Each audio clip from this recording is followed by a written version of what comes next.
ஒரு சிறிய கிராமத்தில் விஷ்ணு என்ற ஏழை விவசாயி வாழ்ந்து வந்தான். அவன் மிகவும் பக்திமானாக இருந்தாலும் வறுமை காரணமாக தினமும் சிவாலயம் சென்று வழிபட முடியாமல் தவித்தான். ஒருமுறை கிராமத்திலிருந்து சிலர் சிவாலயத்திற்கு சென்று வந்தனர். அவர்கள் விஷ்ணுவிடம், இன்று பிரதோஷம், சிவபெருமானை வழிபட்டால் மிகவும் புண்ணியம் கிடைக்கும், நீயும் வரலாமா என்று கேட்டனர்.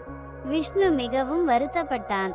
என்னிடம் பணம் இல்லை, பூஜை செய்ய என்ன கொடுப்பது என்று தவித்தான்.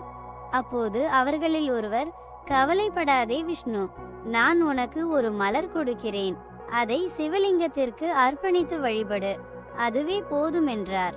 விஷ்ணு மிகவும் மகிழ்ந்து அந்த மலரை வாங்கி கொண்டு சிவாலயம் சென்றான்.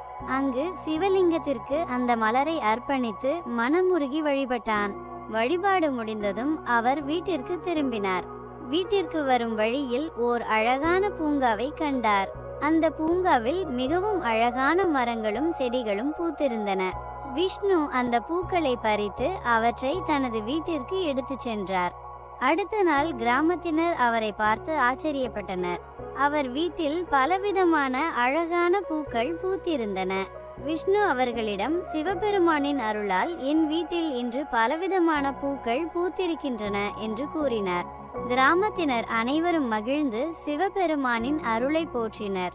இந்த கதை சிவபெருமானின் அருள் எப்போதும் பக்தர்களுடன் இருக்கும் என்பதை உணர்த்துகிறது.